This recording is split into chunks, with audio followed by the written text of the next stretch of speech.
Yesterday, I watched Freaky Friday movie with my daughter.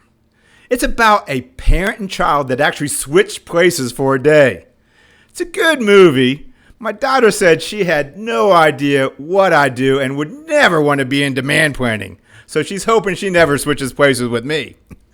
All right, I'm glad it's make-believe. Let's get to it.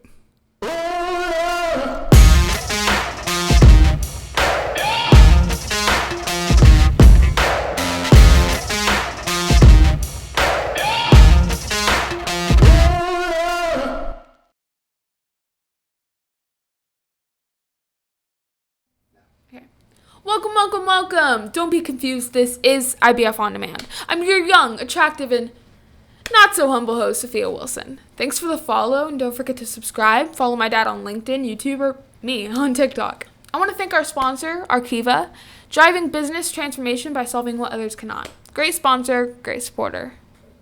My name is Sophia. Eric is my dad. Today we will talk about what exactly is demand planning and business forecasting, and what the heck my dad and many of you do. This is the way I see things, and a much simpler, easier way than my dad explains it. I have a guest that will help me, which will come soon. First, what is demand planning and business forecasting? Business forecasting is the process of using analytics, data, insights, and experience to make predictions to respond to various business needs. The goal is to go beyond knowing what has happened to provide the best assessment of what will happen in the future to drive better decision making. Demand planning is the process of identifying and managing all demands for goods and services. Basically, you're trying to predict what a company will sell in the future to successfully be able to supply it when it's needed or decide as a company what you want to do. To do this, it looks at data, both internal and external. It uses different types of models and systems. It brings inputs and insights from various sources, and it takes knowledge and experience. These predictions, or forecasts, are important to business. Having bad forecasts, you may make poor decisions. Also, failing to plan demand can result in loss of sales or even worse, lost customers, wasting money, or having inventory screwed up.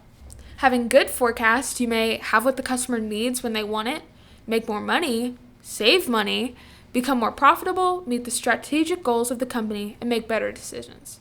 Every decision is based on the lag of what you know now and what you think will occur in the future. Every decision is based on a forward-looking projection. This makes better business, better decisions, only as good as the unbiased and unconstrained forecast upon which it is based, which makes demand planning and business forecasting just that more important. I do have a guest today that knows a little bit about this topic. He just doesn't explain it as good as I do. Eric Wilson, as you know, the director in thought leadership with IBF, and the usual host of this podcast. He's been doing this stuff for like 25 years, which just means he's old. He wrote some books, goes places and speaks, even though he won't take me on trips with him. Won some types of awards, and he's my dad. Welcome, Dad. Glad you can be a part of my podcast. Well, thank you for allowing me to be on my podcast. And FYI, just because we're changing roles here does not mean I'm going to do your math homework. I can't understand that new math. It's way too difficult for me. What about taking me on your next trip? What do you think about that? Okay. Let's see about that, but you're not going anywhere until you finish cleaning your room. That I know already. So let's just get to the other questions. Okay. We know that demand planning and business forecasting is important. In your words or opinion, why do you think they are important? Okay, it's a good question. Basically, demand planning, business forecasting, they allow businesses to make better informed decisions.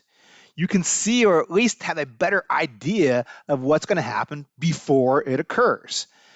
There's a phrase that I always got picked on for using a lot. In the land of the blind, the one-eyed man is king. I'm not saying that demand planners, business forecasters, that they are the kings or queens. Okay, maybe in the business world, they might be.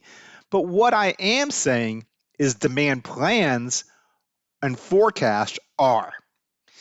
With demand planning and business forecasts, you can decide what to order. You can set inventory policies. You can help determine investments, drive financial numbers, predict market impacts, understand your customers better. So there's a lot of value in demand planning and business forecasting. Is there a difference between demand planning and demand forecasting? Okay, yes and no. Well, people use the terms almost synonymously. Typically or technically, a forecast is any prediction of what's going to happen in the future to respond to various business needs. It can be used in strategic planning and assessing risk, long-term type planning, used in S&OP processes or drive a consensus one number type of S&OP plan. It used in finance and accounting, FP&A processes, budgets, control cost as well. Marketing to understand consumer behavior, life cycle management, different pricing, things of that sort. Demand plan is generally forecasting of demand or orders and is generally volume based then. It's based on units or orders or sales. Majority of companies, when you're looking at demand plan, they're using demand planning to drive operations, supply chain activities, resource planning, production, logistics, inventory policies, and what they have in inventory. But really, when you're looking at demand planning or business forecasting, whatever you're going to call it, it's really much, much more. It goes back really to that prior question you just asked. Demand planning, business forecasting, it helps make better business decisions. So whatever we're going to call it, yes, there's some technical differences between the two. Whatever you're going to call it, really, it's expanding its role and helping drive business needs. It's making the best prediction of what's going to happen in the future to solve for various business problems. There are a lot of parts and things that you do. What are some key elements and steps to demand planning? Great question. Demand planning is really about more than just a number. I mean, a lot of people think about forecasting as the result or what answer did you get at the end, but really it's about a process. And in that process is a lot of different elements. I mean, it involves data collection. This can be from multiple sources looking for relevant inputs. It's understanding what exactly is out there as far as inputs and insights, and then knowing how we can bring those in. It's about data analysis because all that information and data you're getting isn't always necessarily the cleanest and usable in its current format. So it's not only data collection, but then when you get it, it's analyzing that data, doing something with that data. It could be looking for outliers, looking for anomalies in the data, could be formatting issues that occur, could be determining what is relevant and how relevant something is, and making sure you're using the right amount of data. Because part of when you're looking at data, not all the data is relevant. And so you're looking for that relevant information. Part of your data analysis is understanding which is relevant to be able to improve a forecasting process. Other parts are statistically modeling it or understanding exactly what you to do with that data to produce some type of output. It's finding the best methods that fit your data and the problem and understanding what that data is trying to say, what question you're trying to solve, and what is giving you closest to helping solve for that problem you have inside your organizations. Most will have some type of collaborative process as well to bring in other inputs and overrides, sometimes even judgmental type of inputs into your process as well. Not only is this an element, but a challenging part of the process for a lot of companies and a lot of organizations as well. All this generally drives to some type of consensus forecasting. When you're really driving to a one number type of attitude and bringing everyone on the same page of what you think is going to happen in the future. Then one of the most important elements after all of that is really overlooked is managing those results. It's properly communicating the forecast, assumptions, the uncertainty. It's explaining what and why this is the expected result. It's educating others on what's in the forecast and why something may not be in the forecast then as well. It's also measuring and tracking that uncertainty and error as well. All these elements mentioned I mean, they're in the definition that you mentioned at the very, very beginning. It's data, analytics, insights, and knowledge to make the best prediction of what's going to happen in the future. It's all those elements of data, analytics, insights, knowledge, and really above all those things, or in addition to all those things, we cannot forget the communication aspect as well. I think that's equally important. All those are aspects of forecasting process, which is, I said, more than just a number. It's really that process. It really envelops all those different elements. What are some types or data used in forecasting? When it comes to data, I mean, as I said, you want to look at relevant inputs. What I mean, these are things that add value to your forecast, add value to the process that you're doing. This can be a lot of different types of data. It can be internal data, such as sales orders, different types of demand data, other types of information you may have internally inside your own four walls of your organization. Could be external data, which a lot of companies are starting to look at now as well. This could be customer information, it could be macro data information. It could be demographics, to understand your consumers better. Data can be either time related. This is back to like your order history, something that's time related and time type sequential buckets going backwards.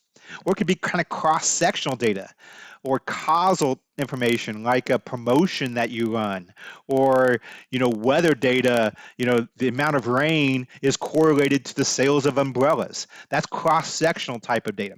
All this data is useful. In addition to this, we could be looking at structural data. Structured data are things that can be put easily in rows and columns, and it's information that you can easily glean. This happens. Unstructured data are things you can't necessarily put in an Excel spreadsheet in a rows and columns. It actually represents over 85% of the data out there that's being produced right now. This is like comments and things on social media. I mean, we're seeing the impact now of a lot of this unstructured data and things that are happening if we can translate that into our forecasting. Example, I mean, if Dua Lipa is tweeting about your product, it could have a huge impact on your... Dua Lipa, Dad? Okay, maybe Barry Manilow is putting something on Facebook. Is that you think better for my audience then?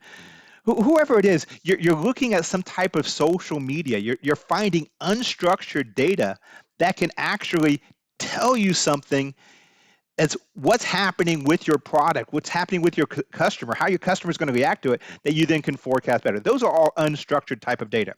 And either, taking the unstructured data or structured data, what you're trying to do with whatever input you're bringing in, whatever data you have, is you're trying to find value to your forecast. One other thing, too, I don't want to forget, though, when we're talking about data, we talked about a lot of different types of data. When talking about data can be subjective as well. And subjective data has its place and is important. This is, we're going to sell more next year. Those are judgmental, subjective information. Those are important inputs as well. Those are different types of data that actually may be relevant and add value to your process. Whatever data you're looking at, what you're trying to do is you're trying to add value, brings you closer to what the consumer is doing, consumer response is, and brings you also closer to what will happen in the future. That's what you're trying to do with data. And there's a lot of different types of data out there to help you answer those questions and get you closer to that end result. What about models and methods? Which ones are used the most? Wow. There's actually a couple questions here. One is which ones use the most, which you asked. The other one out would be what models and methods are out there. And almost like the types of data, when I talked about, there's a whole lot of data, different types of data, a lot of different, data out there.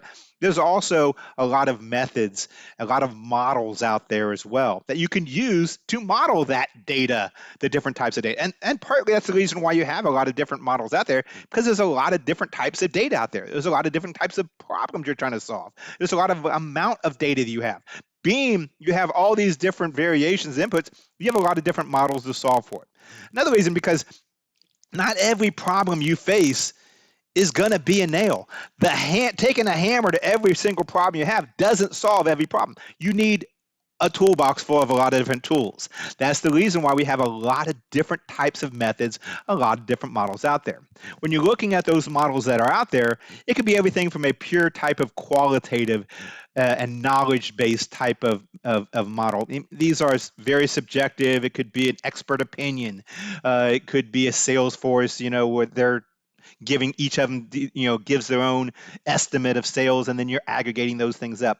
Those are, qualitative, judgmental based or knowledge based type of models. On the other side, you can go to a almost pure or more of a quantitative approach using AI, even though I hate that term, or machine learning type of methodologies, where it's more machine based and it's more of an iterative machine type of process that is driving those results with less human intervention into the process then as well. In between, there's everything else. And that's where your answer is going to be, a combination of multiple ones or everything else. In the middle, there are various types of time series methodologies and approaches. There's causal models and ratios, etc. Now, back to, I think, your original question of which ones are used most, said there's no right or wrong answer here, but IBF does a lot of research. And according to IBF research, right now, most companies use time series types of data in their modeling. And most systems, their top method or approach is exponential smoothing. Does it make it best? Not necessarily. It does make it a versatile type of method, and it's good for a lot of time series data. That said, I mentioned there's a lot of other data out there. There's a lot of great data that does great work. Another IBF research is during COVID, 60% of companies went to some external data source to try to explain what was going on. That's a lot of causal methodologies or ratios or even machine learning that are now being introduced into forecasting processes now. What we're also seeing is, ratio methodologies, naive methods, very simple methods can produce good results with little effort then as well.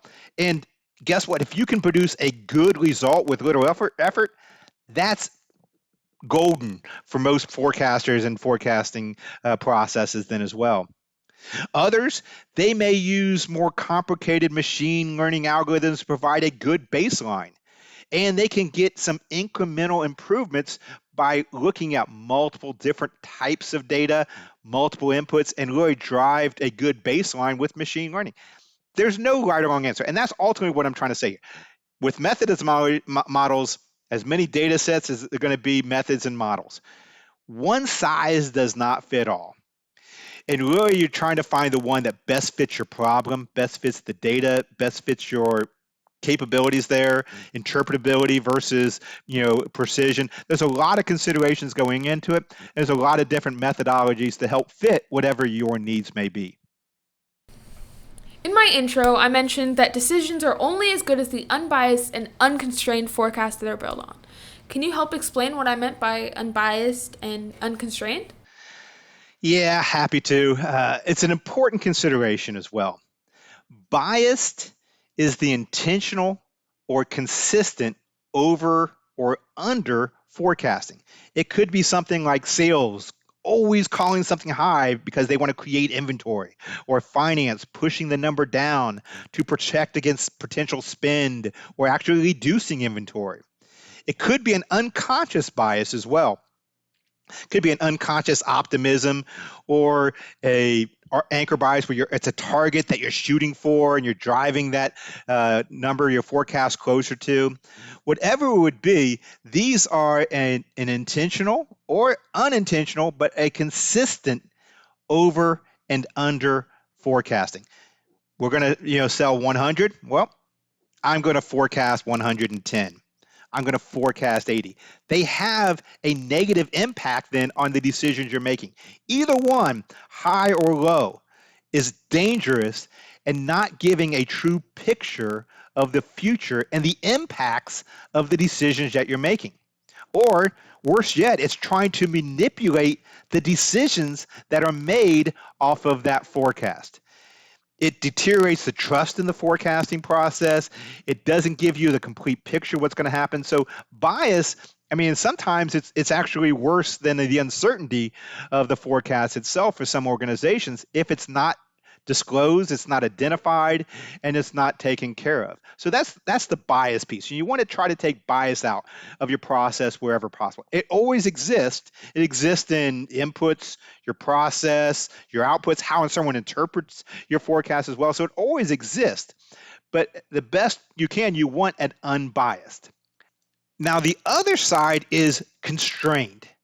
Constrained actually is not only interjects some bias many times, but it also hides or masks what the customer truly wants and what the market wants.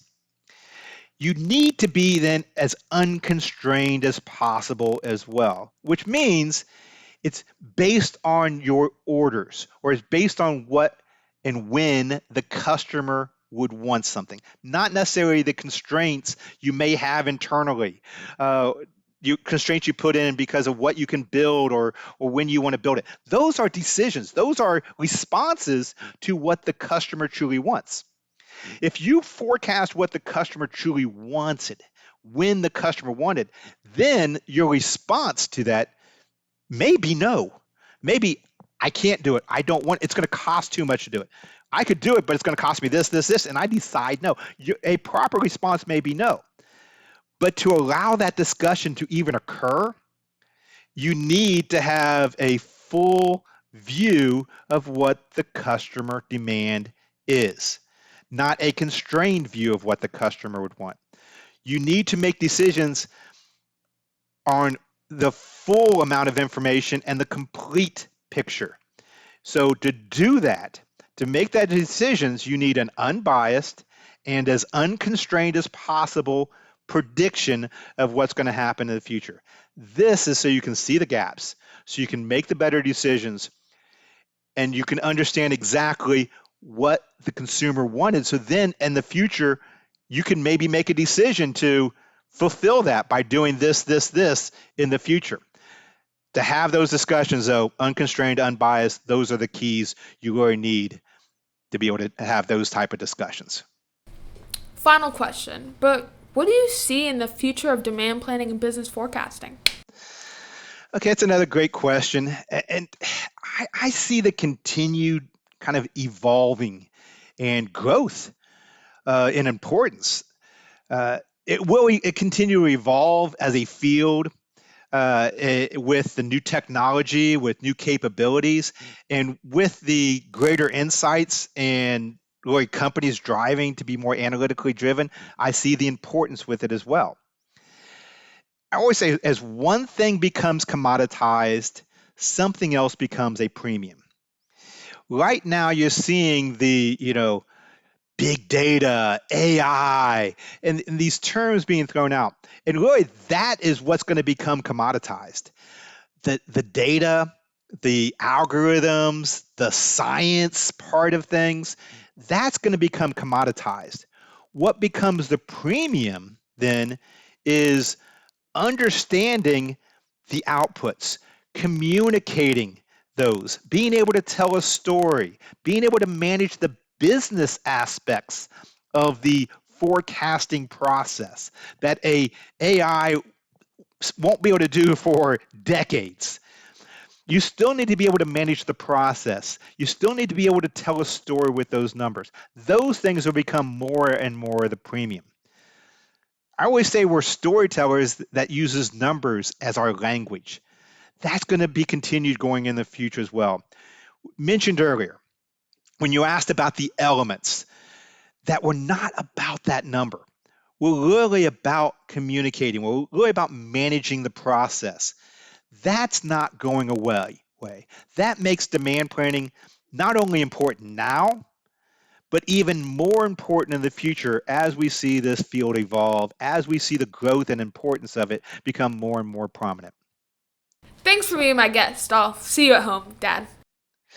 It was great being on my podcast with you being able to ask questions. You did a great job today, so thank you very much. And by the way, I'll see you later. And don't forget, you still need to clean your room when you get home. I can't say that was the best guest we've ever had on this podcast, but I definitely got some good information. I said the good forecast led to good things from companies. IBF's research shows 15% improvement from forecasts equals 2 to 3% of the bottom line of companies. That's real money. Focusing on the people, the process, and technology to create better demand planning is so important. So continue to tune in and support IBF.org to learn even more. Thank you for watching or listening. I'm sure everything will go back to normal next episode. Subscribe and continue to support the podcast. Also support IBF and go to IBF.org. Thank you to our sponsor, Arkiva, driving business transformation by solving what others cannot. Now I understand what my dad does and why he talks about all this weird stuff all the time. One thing my dad always taught me as a life lesson: don't forget, wash your hands.